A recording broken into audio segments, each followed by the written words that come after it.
வணக்கம்.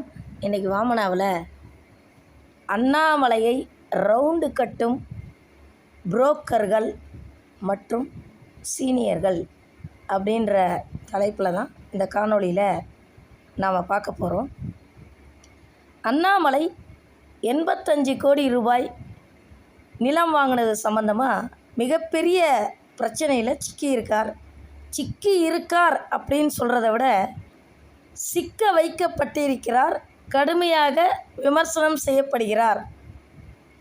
சரி, இதுக்கு பின்புலத்தில் யாரெல்லாம் இருக்கிறது அப்படின்னு சொல்லி பார்த்தீங்கன்னா, மாரிதாஸ், கிஷோர் கே சுவாமி, கல்யாணராமன் மற்றும் இதற்கு முன்பு பாஜகவிலிருந்து வெளியேற்றப்பட்ட நடிகை காயத்ரி ரகுராம்.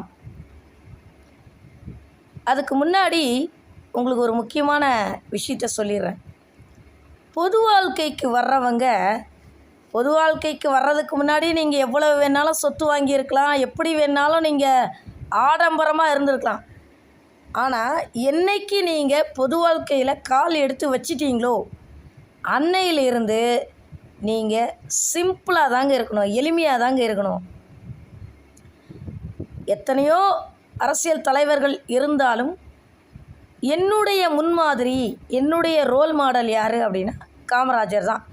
என்னுடைய லட்சியமே காமராஜரை விட வரலாறில் நான் தான் ரொம்ப எளிமையான பெண்மணி அப்படின்னு இடம் பெறணும் அப்படிங்கிறது தான் என்னுடைய குறிக்கோள். கடைசி காலத்தில் ஒருவேளை வரலாற்றில் நான் பேசப்பட்டால் காமராஜரை விட எளிமையான பெண்மணி இவங்க தான் அப்படின்னு வரலாறில் இடம் பிடிக்கணும் அப்படின்ற லட்சியத்தோடு நான் பொது வாழ்க்கையில் பயணிக்கிறேன்.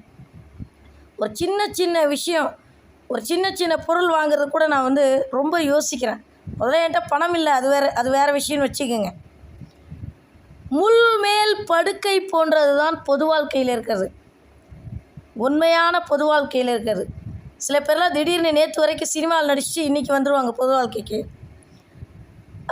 சில பேர் அண்ணாமலை மாதிரி ஐபிஎஸ் அதிகாரியாக இருந்திருப்பாங்க, திடீர்னு பொது வாழ்க்கைக்கு வந்திருக்காங்க. ஆனால் இந்த இடத்துல நான் அண்ணாமலையை விமர்சனம் பண்ணல. ஏன்னா உண்மையிலேயே அவர் அதிகாரியாக இருந்தாலும் பாஜக ரொம்ப ஆக்டிவாக வச்சுருந்தார். அதெல்லாம் அண்ணாமலையை நான் குறை சொல்லவே மாட்டேன். பாஜக அப்படின்றது ஒரு சோம்பேறி கட்சி. அது மேல்தட்டு மேல்தட்டு மக்களுக்கானது.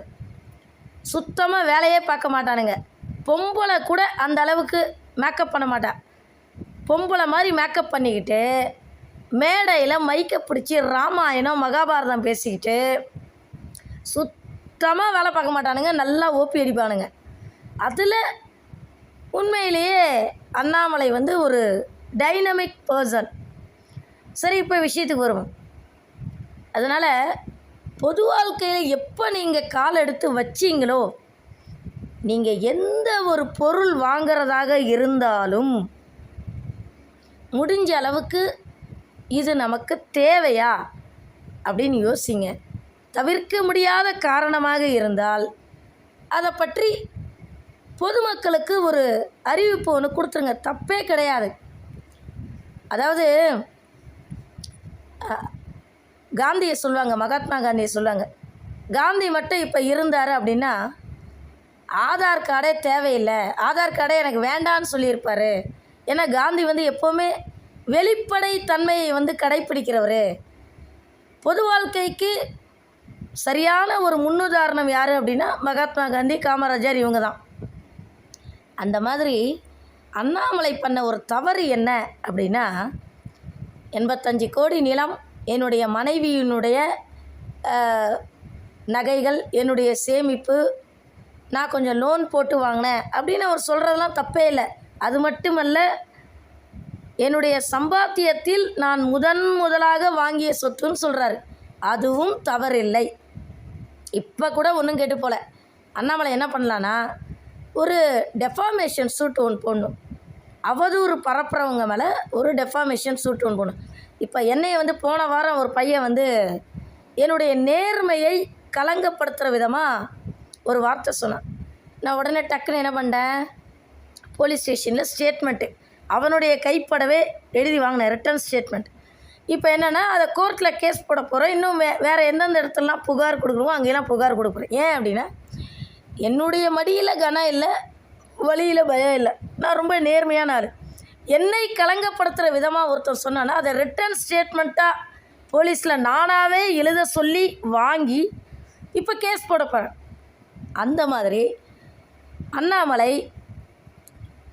ஒரு அறிவிப்பு ஒன்று கொடுத்துருணும். எப்படி, 85 கோடியில் நான் வந்து ஒரு நிலம் ஒன்று வாங்க போகிறேன். அந்த நிலம் வந்து வேலை வாய்ப்பற்ற இளைஞர்களுக்கு பயனுள்ள வகையில் மாட்டுப்பண்ணை அமைச்சு தரப்போகிறேன். இதனால் நிறைய இளைஞர்களுக்கு தமிழகத்தில் வேலை வாய்ப்பு உருவாகும். ஆட்டுப்பண்ணை வைக்க போகிறேன், மாட்டுப்பண்ணை வைக்க போகிறேன், அப்படி இல்லை இயற்கை விவசாயம் செய்ய போகிறேன். நிறைய பேர் நான் தினமலர்லலாம் பார்க்குறேன். தினமலரில் இந்த சொல்கிறார்கள் அப்படின்னு ஒரு பகுதி ஒன்று வரும். அதில் எத்தனையோ பேர் வந்து பார்த்திங்கன்னா நல்லா லட்சக்கணக்கில் அமெரிக்காவில் சம்பளம் வாங்கிட்டு இருந்தவங்களாம் வேலையை விட்டுட்டு வந்து இயற்கை விவசாயத்துக்கு திரும்பி இருக்காங்க. அவங்களுக்குன்னு சொந்தமாக இடம் இருந்திருக்கு, நிலம் இருந்திருக்கு. அந்த மாதிரி அண்ணாமலை வந்து அதை பாசிட்டிவாக சொல்லிட்டு போயிருந்துக்கலாம், ஒன்றும் பிரச்சனை இல்லை. இப்போ அண்ணாமலை வந்து நிறைய இளைஞர்களுக்கு தன்னுடைய 85 கோடி நிலத்தில் வந்து பால் பண்ணை அமைச்சு கொடுத்து இயற்கை விவசாயம் செய்து நிறைய இளைஞர்களுக்கு வேலை வாய்ப்பை உருவாக்கி கொடுத்தால் அது அவருக்கு ஒரு நல்ல பெயரை பெற்றுத்தரும். அதே நேரத்தில் தன் மீது அவதூறு பரப்புகிற மாரிதாஸ், கிஷோர் கே சுவாமி, கல்யாணராமன் இவங்க மேலையெல்லாம் அண்ணாமலை காவல்துறையில் புகார் கொடுத்து உண்மையிலேயே தான் ஒரு யோக்கிய சிகாமணியாக இருந்தால் அவங்க மேலே ஒரு அவதூறு வழக்கு போடணும். அப்போ வாயை மூடிப்பாங்க. திருப்பியும் சொல்கிறேன், கிஷோர் கே சுவாமி, மாரிதாஸ், கல்யாணராமன் இவங்க மேலே அண்ணாமலை தான் ஒரு தூய்மையானவர் அப்படிங்கிறத நிரூபிக்க முறையாக கணக்கு காட்டி காவல்துறையில் ஒரு கம்ப்ளைண்ட் ஒன்று கொடுத்து ஒரு அவதூறு வழக்கு ஒன்று போட்டால், அவதூறு வழக்கு போட்டு ஒவ்வொருத்தர்கிட்ட இருந்தும் ஒரு 20 லட்சம் கேளுங்க. இனிமே எவனாவது வந்து உங்கள் மேலே அவதூறு பரப்போனா, நான் ஏற்கனவே ரொம்ப நாளாக நினச்சிட்டு இருந்தேன், என் மேலே யாராவது ஒரு சின்ன அவதூறு பரப்புனாலும் உடனே அவங்க மேலே கேஸ் போடணும்னு. இப்போ நானே வந்து கோர்ட்டில் பார்ட்டி இன் பர்சனாக ஆஜராகிற அளவுக்கு வழக்கறிஞர் தொழிலை வந்து இப்போ கற்றுக்கிட்டு இருக்கேன் நான் கடந்த 6 மாதமாக. அப்படி இருக்கும்போது அண்ணாமலை ஒரு டெஃபாமேஷன் கேஸ் ஒன்று போட்டு விட்டு தான் மேலே இருக்கக்கூடிய நியாயத்தை அவர் ப்ரூஃப் பண்ணார் அப்படின்னா அது எல்லாருக்குமே நல்லதாக அமையும். ஏன்னா இன்றைக்கி நாட்டில் வந்து மற்றவங்க மேலே வேலை வெட்டி இல்லாமல் சேற்ற வாரி இறைக்கிறவங்க அதிகமாயிட்டாங்க. கொஞ்சம் கூட நாக்கு கூசாமல் பொய் சொல்கிறாங்க. இப்போ இந்த மாரிதாஸ், கிஷோர் கே சுவாமி, கல்யாணராமன் இவங்களோட பின்புலத்தில் யார் கை கோர்த்துருக்கிறது அப்படின்னா சவுக்கு சங்கர், காயத்ரி ரகுராம். கொஞ்ச நாளாகவே சவுக்கு சங்கரோட காயத்ரி ரகுராமும் கொஞ்சம் பேட்டி எடுக்க போனதில் கொஞ்சம் நெருக்கமான நண்பர்கள் ஆயிட்டாங்கன்னு நினைக்கிறேன் நான். காயத்ரி ரகுராம் அண்ணாமலையால் பாதிக்கப்பட்டு கட்சி விட்டு வெளியில் வந்தவங்க. ஏன்னா அண்ணாமலை பண்ணதும் தவறு தான். ஆபாச வீடியோ எடுக்கிறது, ஆடியோ வீடியோ இதே தான் வேலையாக இருந்தார். அதனால் காயத்ரி ரகுராம் கட்சியை விட்டு வெளியில் வந்தாங்கன்னு வச்சுக்கோங்க. அண்ணாமலையை மாநில தலைவர் பொறுப்பிலேருந்து தூக்கியாச்சு. காயத்ரி ரகுராமை எடப்பாடி பழனிசாமி கட்சியில் சேர்த்ததுக்கான முக்கியமான காரணமே என்ன நினைக்கிறீங்க? அண்ணாமலையே விமர்சனம் பண்ணுறதுக்கு தான். ஆனால் இவங்க அதிமுகவில் சேர்ந்ததுக்கு பிறகும் நீலாம்பரி மாதிரி, நீயா படத்தில் வர ஸ்ரீபிரியா மாதிரி பாம்பு வந்து கடைசி சீனில் நடிகர் கமலஹாசனை துரத்திட்டே வரும். அந்த மாதிரி இன்னும் நான் அண்ணாமலையை விடமாட்டேன், அண்ணாமலையை நான் அழிச்சே தீருவேன் அப்படின்னு இருந்தால் என்ன பண்ணுறது? போகிறோம். அவங்களுடைய பழிவாங்கல் உணர்ச்சி வந்து தவறுன்னு நான் சொல்ல மாட்டேன். ஏன்னா அவங்க பாட்டுக்கு 8 வருஷம் பாஜகவில் இருந்தாங்க. அண்ணாமலையால் தான் அவங்க வந்து வெளியில் வந்தாங்க. அதனால் அவங்க வந்து அண்ணாமலையை பழிவாங்கிறது தப்பே கிடையாது. அது அவங்களுடைய விருப்பம். அதுதான் அண்ணாமலையை மாநில தலைவர் பொறுப்புலேருந்து தூக்கியாச்சு. கட்சியில் அவருக்குரிய செல்வாக்கு மத்திய அரசு மத்திய தலைமை வந்து அவருக்குரிய செல்வாக்கை குறைச்சிருச்சு. இதுக்கு மேலேயுமா ஒரு மனுஷனை போட்டு அடிக்கிறது அப்படிங்கிறதான் காயத்ரி ரகுராமை பார்த்து என்னுடைய கேள்வி. திருப்பி சொல்கிறேன்,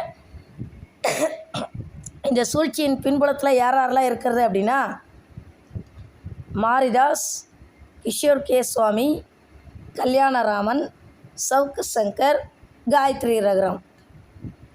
இதில் என்னுடைய கேள்வி என்ன அப்படின்னா, ஸ்டிங் ஆப்ரேஷன் அப்படின்னு சொல்லிட்டு யார் மூலமாக நடத்தப்பட்டது அப்படின்னா, அந்த தினமலர் பத்திரிகையிலேருந்து வெளியே துரத்தப்பட்ட மதன். இந்த மதன் வந்து மதன் வெண்பா 2 பேரும் சேர்ந்து ஸ்டிங் ஆப்ரேஷன் நடத்தினாங்க. அதில் இந்த யூடியூபர்கள்லாம் சிக்குனானுங்க. யார்? ஐயப்பன், கிஷோர் கே சுவாமி, அதுக்கப்புறம் வந்து இந்த பேசு தமிழா பேசு நாகராஜ், நாகவேல் ராஜன், அப்புறம் இன்னும் வேறு யார், முக்தர், முக்கியமாக முக்தர், அப்புறம் ரவீந்திரன் துரைசாமி ரொம்ப ஆசையாக தங்க மோதிரத்தை வாங்கி தன்னோட விரலில் மாட்டிக்கிட்டார். எனக்கு அதை பார்த்து ரொம்ப கேவலமாக இருந்தது. ரவீந்திரன் துரைசாமி அந்த தங்க மோதிரத்தை ஆசையாக வாங்கி விரலில் மாட்டிக்கிட்டது பார்க்குறதுக்கே அருவருப்பாக ரொம்ப ரொம்ப கேவலமாக இருந்துச்சு. அது எல்லோரும் உட்காந்து ட்ரிங்க்ஸ் பண்ணுறது, அப்புறமா உட்காந்து சிக்கனு மட்டன் எல்லாத்தையும் போட்டு கொறிக்கிறது. அப்புறம் ஆதன் தமிழ் மாதேஷ் அவரும் சிக்கினார். இந்த ஸ்டிங் ஆப்ரேஷனில் ஆதன் தமிழ் மாதேஷ் வந்து அழுதுட்டார். பேசு தமிழா பேசு நாகவேல் நாகராஜன் வந்து பேசு தமிழா பேசு ராஜவேல் நாகராஜன் வந்து எனக்கு குடும்பம் இல்லை, நான் மாதம் இஎம்ஐ கட்ட வேண்டாம் அப்படின்ட்டு ரொம்ப அலட்சியமாக சொல்லிட்டு போயிட்டார். எனக்கு ரொம்ப ஆச்சரியமாக இருந்தது அது. அடுத்ததாக கிஷோர் கே சுவாமி அந்த மதன் வந்து கிண்டல் அடிக்கிறாப்புல. எப்படின்னு, பூணூல் போட்டுக்கிட்டு ட்ரிங்க்ஸ் பண்ணும்போது முட்டையை உடைக்கிறியா நீயே அப்படின்னு கிண்டல் அடிக்கிறாப்புல. யார் அது பூணூல் போட்டு முட்டையை உடைக்கிறது, யாராக இருக்கும் அப்படின்னு யோசித்து பார்த்தா கிஷோர் கே சுவாமி. திருப்பியும் சொல்கிறேன், பிராமணரான கிஷோர் கே சுவாமி பூணூலை போட்டுக்கிட்டு முட்டையை உடைச்சிருக்காரு. எங்கே? அந்த ட்ரிங்க்ஸ் பண்ணும்போது. ஸ்டிங் ஆப்ரேஷனில் மாட்டின யோக்கிய சிகாமணி தான் கிஷோர் கே சுவாமி.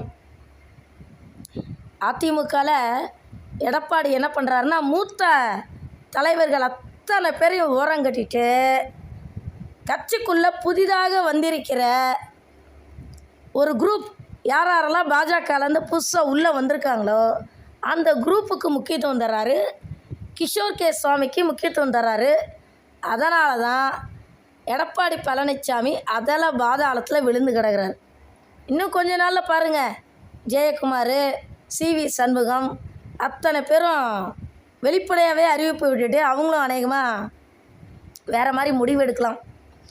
அதுக்கு காரணம் எடப்பாடி பழனிசாமி தற்போது கட்சிக்குள் புதிதாக வந்திருப்பவர்களால் தவறாக வழி நடத்தப்படுகிறார். அதே போல் கிஷோர் கே சுவாமி அதிமுகவை காப்பாற்றுறதா நினச்சிக்கிட்டு எடப்பாடி பழனிசாமியை அழிச்சிட்ருக்காரு. ரொம்ப நன்றி கிஷோர் கே சுவாமி அவர்களே, எடப்பாடி பழனிசாமியை அழிச்சிட்ருக்கீங்க, ரொம்ப ரொம்ப நன்றி. இந்த இடத்துல கிஷோர் கே சுவாமி, மாரிதாஸ், சவுக்கு சங்கர் இவங்க 3 பேருக்கும் என்னுடைய கேள்வி என்ன அப்படின்னா, மாரிதாஸ் தன்னுடைய சேனலில் பேங்க் அக்கௌண்ட் நம்பர் கொடுத்துருக்காரு. பெரும்பாலான யூடியூபர்களுக்கு என்னுடைய கேள்வி என்ன அப்படின்னா, நீங்கள் ஏன் உங்களோட டிஸ்கிரிப்ஷனில் பேங்க் அக்கௌண்ட் நம்பர் தர்றீங்க, அப்புறம் இன்னொரு வார்த்தை ஒன்று சொல்வீங்க என்னென்னு, அது வரைக்கும் ஆவேசமாக வீராவேசமாக எதிர்த்தரப்பினரை கச்சா முச்சான்னு திட்டுவீங்க. திட்டிட்டு கடைசியில் டெஸ்கிரிப்ஷனில் என்னோடய பேங்க் அக்கௌண்ட் நம்பர் கொடுத்துருக்குறேன், எங்களுடைய சேனல் வளர்ச்சிக்கு நீங்கள் உதவ வேண்டும் என்று விரும்பினால் அதில் பணம் போட்டு விடுங்க அப்படின்னு கொஞ்சம் கூட வெட்கமே இல்லாமல் பிச்சை எடுக்கிறீங்க. அப்போ இவ்வளோ நேரம் நீங்கள் எதிர்த்தரப்பை திட்டினதே வேஸ்ட் ஆகிடுமே. எப்போ ஒருத்தனுக்கு வந்து தைரியம் இருந்துரியுமா, யார்கிட்டையும் கை நீட்டாமல் நேர்மையாக இருக்கும்போது தாங்க தைரியம் வரும். என்னையெல்லாம் நிறைய பேர் கேட்பாங்க, இந்த அளவுக்கு தைரியமாக இருக்கிறியே என்ன காரணம் அப்படின்னு. அதுக்கு காரணம் என்னென்னா, நான் யாருக்கிட்டையுமே கை நீட்ட மாட்டேன்.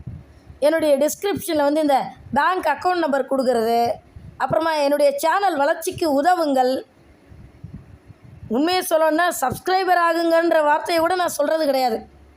ஆனால் ஆகுங்க ஆகாட்டி போங்க அப்படின்ட்டு ஏதோ கடமைக்கு ஒரு சேனல் நடத்திட்டு இருக்கிறேன் நான். அதனால் அண்ணாமலை இந்த அளவுக்கு ஒரு சிக்கலில் மாற்றுறதுக்கு முக்கியமான காரணம் மாரிதாஸ், கிஷோர் கே சுவாமி, அப்புறம் மற்றவங்க கிட்டேருந்து பொட்டி வாங்குகிற சவுக்கு சங்கர், கல்யாணராமன், இவங்க தான் காரணம். இதுக்கு இடையில் அண்ணாமலை ஆதரவாளர்களாக பயங்கர கொந்தளிப்பில் இருக்காங்க. என்ன காரணம்னா, கேபி ராமலிங்கம். இந்த கேபி ராமலிங்கம் பயங்கரமான ரவுடி பைய.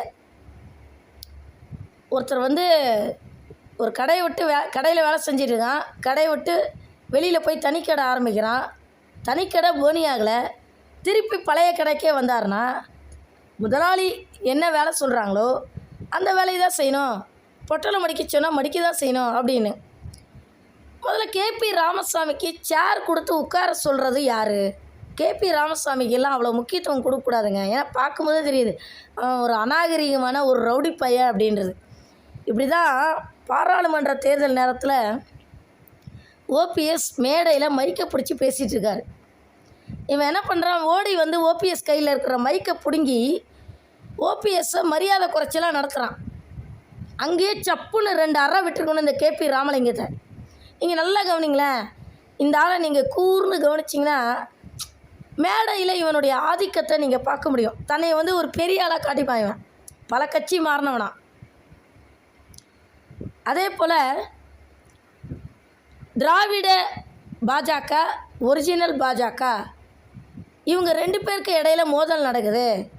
திராவிட சித்தாந்தம் உள்ளவங்களாம் திடீர்னு வந்து பல கட்சி மாறிட்டு பாஜகவில் உள்ளே பூந்துக்கிட்டு ஒரிஜினல் பாஜக, ஒரிஜினல் சித்தாந்தம் உள்ளவங்களை ஆதிக்கம் பண்ணுறாங்க அப்படின்றது ஒரு பேசு பொருளாக உள்ளது. திருப்பியும் சொல்கிறேன், ஒரிஜினல் பாஜக வெர்சஸ் திராவிட பாஜக. இந்த திராவிட பாஜக தான் இந்த கேபி ராமலிங்கம். அதனால் கேபி ராமலிங்கத்தை கட்சி விட்டு வெளியில் துரத்துறது நல்லது. அண்ணாமலையின் ஓரங்கட்டப்படும் அண்ணாமலை ஆதரவாளர்கள். நிர்மலா சீதாராமன் தமிழ்நாட்டுக்கு வந்தாங்க.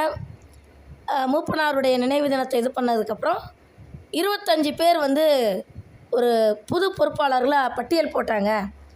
அந்த பட்டியலில் அண்ணாமலையோட ஆதரவாளர்கள் அத்தனை பேரையும் தூக்கிட்டாங்க அப்படின்றது ஒரு செய்தி. அந்த 25 பேர் லிஸ்ட்டு என்கிட்ட இல்லை. ஏன்னா நான் ஒரு குக்கிராமத்தில் இருக்கிறதுனால என்கிட்ட அந்த பட்டியல் இல்லைன்னு வச்சுக்கோங்களேன்.